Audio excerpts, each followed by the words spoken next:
ஹாய்ஸ், நான் இதில் ஒரு டாபிக் பேசியிருக்கேன். இந்த டாப்பிக்கோட ஹெட்லைன் என்னென்னா, நல்லதுக்கு காலம் இல்லை, அவ்வளோதான். இது ஷார்ட்டாக சொல்லணுன்னா இப்படி தான். நல்லது நினைக்கிறவங்க, நல்ல குணம் உள்ளவங்களுக்கு நல்லது நடக்க மாட்டேங்குது. இதுதான் இந்த டாப்பிக்கோட இது. நீங்கள் இதுக்கப்புறம் நான் என்ன பேசியிருக்கேங்கிறத வீடியோக்குள்ளே போய் பாருங்கள். வீடியோக்குள்ளே போகலாம்.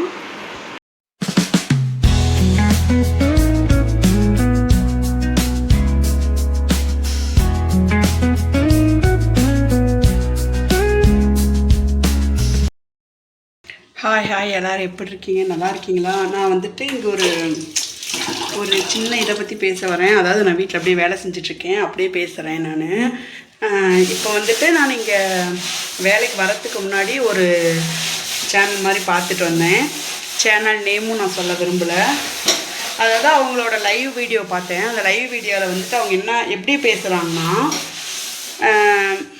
லைவில் வந்துட்டு அவங்கள யாராவது இல்லை, ஃபஸ்ட்டு நான் இதை சொல்லிக்கிறேன். அதாவது என்னென்னா, அவங்கள பற்றி பேசி நீ பெரிய ஆளாக ஆகணும்னு நினைக்கிறியா? அப்படியெல்லாம் கிடையாது. நான் என்ன சொல்ல வரேன்னா, நானும் லைவ் போட்டுட்டு தான் இருக்கேன். இப்போது நான் பேசுகிறது ஒரு மாதிரி இருக்கும், அவங்க பேசுகிறது ஒரு மாதிரி இருக்குது. ஆனால் அவங்க வந்து மானிட்டேஷன் ஆகிட்டாங்க. மானிட்டேஷன் ஆகி அமௌண்ட்டு எடுத்துட்டாங்க. அப்படி பேசுகிற அவங்க அவ்வளோ சீக்கிரம் மானிட்டேஷன் ஆகிட்டாங்க. நான் ஒரு லைக் பண்ணால் கூட எல்லாருக்கும் அதுக்காக நான் நன்றி சொல்லுவேன். என் சேனலை பார்க்குறாங்கிறதுக்காக நன்றி சொல்லுவேன். ஆனால் நான் இன்னும் இல்லை, என்ன கூட நான் தாண்டலை. இன்னும் நான் மானிட்டேஷன் ஆகிறதுக்கு முக்கால்வாசி பாதை இருக்குது. இப்போ வந்துட்டு நான் அதை சொல்ல வரேன். அதாவது என்னென்னா, அவங்க வந்துட்டு இப்போ அவங்கள லைவை பார்த்துட்டு தான் வரேன். அவங்க லைவில் வந்துட்டு யாராச்சும் ஹாய் டியர் அப்படின்னு போட்டுட்டா அவங்க அதுக்கு கோவப்படுறாங்க. வெறும் ஹாய்னு மட்டும் சொல்லுங்கள், இல்லாட்டி என்னோடய நேம் சொல்லுங்கள், டியர்லாம் வேண்டாம் அப்படின்னு சொல்கிறாங்க. அப்புறம் ரெண்டாவதுட்டு அது கூட விடலாம், அவங்க ஃபேமிலி உமனாக இருக்காங்க. பட் ஒருவேளை அவங்களோட சுச்சுவேஷன் அப்படி இருக்கலாம். இப்போ நான் பாத்திரம் கழுவுறேன், அப்படி பேசலாம். இப்போ இனிமேல் செல்லு ஆடாது வந்துட்டு. அப்புறம் அந்த இதில் வந்துட்டு ஒருத்தவங்க வந்து அவங்களுக்கு வந்து ரோஸ் அனுப்பியிருக்காரு. அதாவது இந்த ரோஸ் சிம்பிள், அதுக்கு கூட அவங்க வந்து கேட்குறாங்க, இந்த ரோஸெல்லாம் வேண்டாமே, நீங்கள் ஹார்ட்டெல்லாம் வேண்டாமே, சும்மா சும்மா நார்மலாக பேசுங்கன்னு சொல்கிறாங்க. அதுக்கப்புறம் நார்மலாக எல்லோரும் மெசேஜ் பண்ண என்ன தெரியுமா சொல்கிறாங்க, இருங்க எல்லா லைவ்லையும் இதே தான், ஹாய் ஹலோ என்ன பண்ணுறீங்க, சாப்பிட்டீங்களா, உங்கள் வீட்டில் எப்படி, எங்கள் வீட்டில் எப்படி. இது வந்து நம்ம லைவில் வேண்டாம், நம்ம லைவில் வந்து ஒரு டாபிக் பற்றி பேசுவோம் அப்படின்னு சொல்லிட்டு ஏதோ ஒரு டாப்பிக்கை சொல்கிறாங்க. அந்த டாபிக் சில பேர் வந்துட்டு இது வந்து இதுக்கு இது உண்மை, இதுக்கு இது உண்மை அப்படிங்கிற மாதிரி சொல்கிறாங்க. அதாவது அவங்க அதுலேயும் அந்த லைவ்லேயும் ஒருத்தர் வந்து சொல்கிறாரு, நீ ரொம்ப சீன் போடுற அப்படிங்கிற மாதிரி அவர் சொல்கிறாரு. இவங்க உடனே நான் சீன் போடுறேன்னா இதோட அவங்க மெசேஜ் கட்டு அப்படின்னு சொல்லிட்டு அவங்க மெசேஜையும் அவங்க பிளாக் பண்ணுறாங்க போல். என்ன பண்ணாங்கன்னு தெரில, நான் அதுக்குள்ளே வெளியே வந்துட்டேன். அது நான் என்ன சொல்கிறேன்னா, அவங்க பேசும்போதே வந்து ரொம்ப ஒரு மாதிரி அவங்களுக்குன்னு அது ஒரு பர்டிகுலர் கேரக்டர் கூட இருக்கலாம். பட் அது என்னன்னா வந்து அதாவது நம்ம லைவில் வந்து நம்மக்கிட்ட ஒருத்தவங்க பேசுகிறாங்கன்னா அவங்க வந்து அவங்க டைம் வேஸ்ட் பண்ணி அவங்க நெட்டை இது பண்ணிவிட்டு நமக்காக வந்து நம்ம லைவில் உட்காந்து அவங்க நம்மகிட்ட பேசுகிறாங்க. அவங்க வந்து நம்மக்கிட்ட ஒரு சகோதரியாக, ஒரு ஃப்ரெண்டாக, அந்த மாதிரி ஒரு ஆசையில் வந்து ஜாலியாக நம்ம கூட பேசுகிறாங்க. நம்மக்கிட்ட பேசுகிறதுனால நம்ம லைவில் மற்ற ஃப்ரெண்ட்ஸ்லாம் அவங்க கூட ஃப்ரெண்டாக வராங்க. இப்போ என்னோடய லைவ்லேயே அப்படி தான் கிட்டத்தட்ட ஒரு 5-6 பேர் வந்து நாங்கள் ஃப்ரெண்டுன்னு சொல்லிக்க முடியாது, அக்கா தங்கச்சி தம்பி அந்த மாதிரி தான் எல்லாம் பேசி பழகிட்டு இருக்கிறோம். அந்த மாதிரி ஒரு லைவ் மூலயமா நிறைய சொந்தங்கள் கிடைக்கிறாங்க. இப்போ அவங்க சொன்னது வந்துட்டு எனக்கு எப்படி இருக்குன்னா, எப்படி இருக்குன்னு சொல்ல முடியல. அவங்க வந்து ரொம்ப ஹார்ஷாக பேசுகிறாங்க. ஆனால் அவங்க வந்து மானிட்டேஷனும் ஆகிட்டாங்க. அவங்க இதில் மறுபடியும் எல்லோரும் வந்து சாரி கேட்டுட்டு பேசிக்கிட்டு தான் இருந்தாங்க.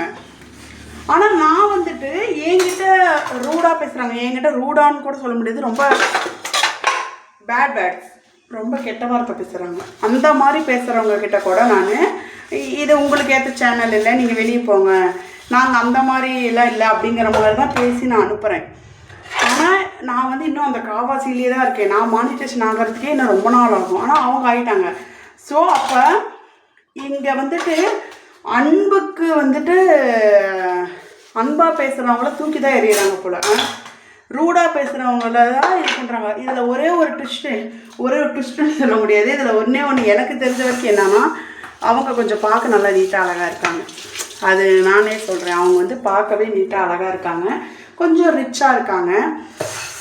ஆனால் நம்ம அப்படி இல்லை. நம்மளெல்லாம் வந்துட்டு பேசுகிறதே நம்மக்கிட்டலாம் அப்படிங்கிற மாதிரி தான்.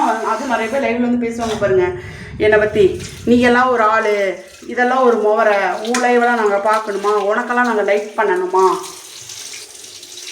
அப்படிங்கிற மாதிரிலாம் சொல்லுவாங்க. அப்புறம் ஏதாவது நம்ம லைவில் சாப்பிட்டுட்டு இருந்தோம்னா எதையோ திங்கிற மாதிரி இருக்குது அப்படிங்கிற மாதிரிலாம் சொல்கிறாங்க. நான் வந்துட்டு அதெல்லாம் நான் பெருசாக எடுத்துக்கல. ஏன் தெரியுமா, எனக்குன்னு ஒரு 4 ஃப்ரெண்ட்ஸுங்க இருக்காங்க. அவங்க வந்துட்டு எப்போவுமே என்கிட்ட பாசிட்டிவாக மட்டும்தான் பேசுவாங்க.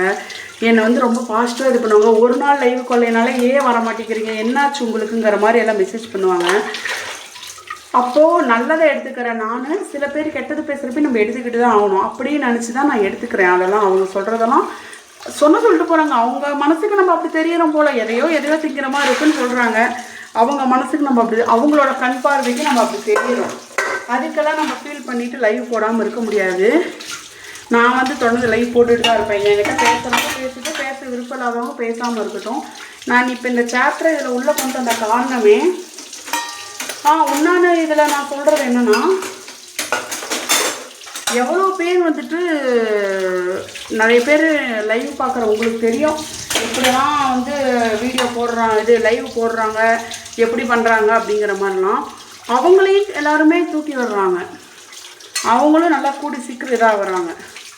ஆனால் நம்மளோட லைவே ஃபேமிலி லைவ் தான். சில டைம் நான் என்னோடய லைவுக்கு அருண்கிற ஒருத்தர் வருவார். அவர் சொல்லுவார், இது வந்து கூட்டு குடும்பம் ஃபேமிலி லைவ் அப்படிங்கிற மாதிரி தான் சொல்லுவார். நம்ம லைவே ஃபேமிலி லைவ் தான்.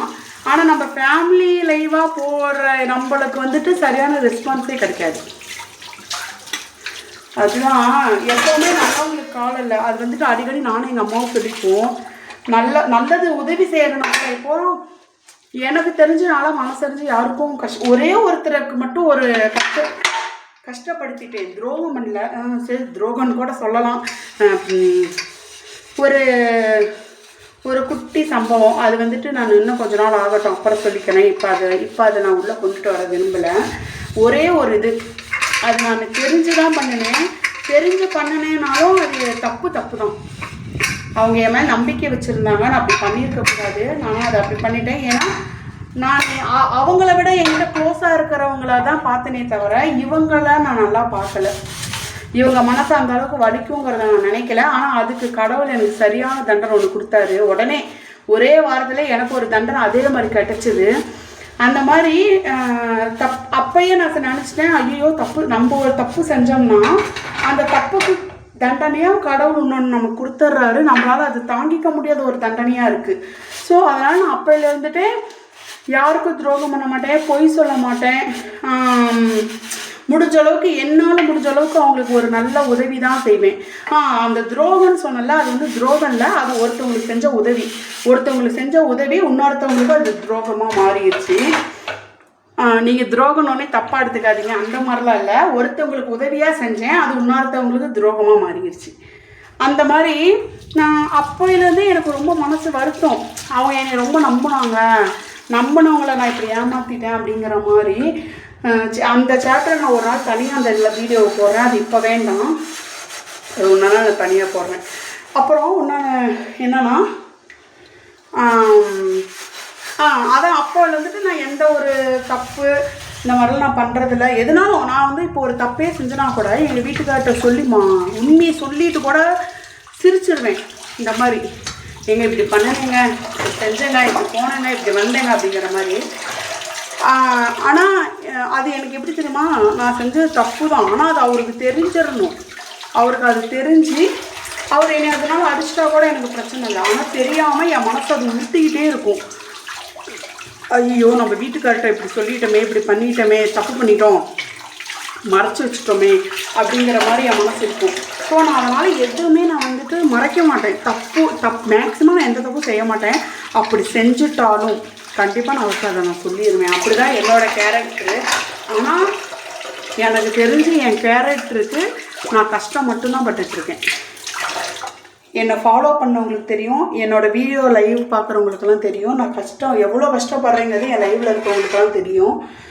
ஆனால் உண்மை நேர்மைன்னு பேசி நானும் கஷ்டப்பட்டு தான் பட்டுட்ருக்கேன். ஆனால் நிறைய பேர் சொல்லுவாங்க, இன்றைக்கி நீ கஷ்டப்பட்டாலும் பின்னாடி நீ ரொம்ப நல்லா இருப்ப அப்படின்ட்டு. பார்ப்போம் நான் நல்லா இருப்பேனா எப்படி இருப்பேனான்னு சொல்லிட்டு. கண்டிப்பாக நான் இந்த யூடியூப்னு ஒன்று இருக்கிற வரைக்கும் நான் இருப்பேன். அதில் என் உயிர் உள்ள வரைக்கும் யூடியூப்பில் இருப்பேன். யூடியூப்னு ஒன்று இருக்கிற வரைக்கும் நான் இருக்க முடியாது. கடவுள் எனக்கு டிக்கெட் கொடுத்துருவாரு. யூடியூப் என் உயிர் உள்ள வரை நான் யூடியூப்பில் இருப்பேன். அப்படி இருக்கிற பட்சத்தில் என்னோடய லைஃப் என்னவா ஆகுதுன்னு நீங்கள் எல்லாருமே கண்டிப்பாக பாருங்கள். நான் இப்போ வந்துட்டு அந்த லைவை பற்றி பேச தான் வந்தேன். கடைசியில் சாப்டர் எங்கெங்கேயோ போயிடுச்சு. நெக்ஸ்ட்டு இன்னொரு சம்பவம் ஒன்று இருக்குது, அதை நான் வந்து நெக்ஸ்ட்டு லைவில் போடுறேன். சத்தியமாக அது அவ்வளோ பயங்கரமாக இருந்துச்சு. எனக்கு அது ஒரு வீடியோவாக தான் நான் பார்த்தேன். அந்த வீடியோ பார்த்ததுலேருந்து எனக்கு ஒரு மாதிரி மனசே ரொம்ப கஷ்டமாக இருக்குது. இப்படியெல்லாமா நாட்டில் பண்ணுறாங்க அப்படிங்கிற மாதிரி இருக்குது. நான் அது வந்து அடுத்த வீடியோவாக நான் போடுறேன். இந்த வீடியோவை இதோடு நம்ம முடிச்சுக்கலாம். நான் பேசினது எதாவது தப்பாக இருந்தால் மன்னிச்சிடுங்க. இந்த வீடியோ பிடிச்சதா லைக் பண்ணுங்கள், ஷேர் பண்ணுங்கள், கமெண்ட் பண்ணுங்கள். என்னோடய சேனலை சப்ஸ்கிரைப் பண்ணிக்கோங்க.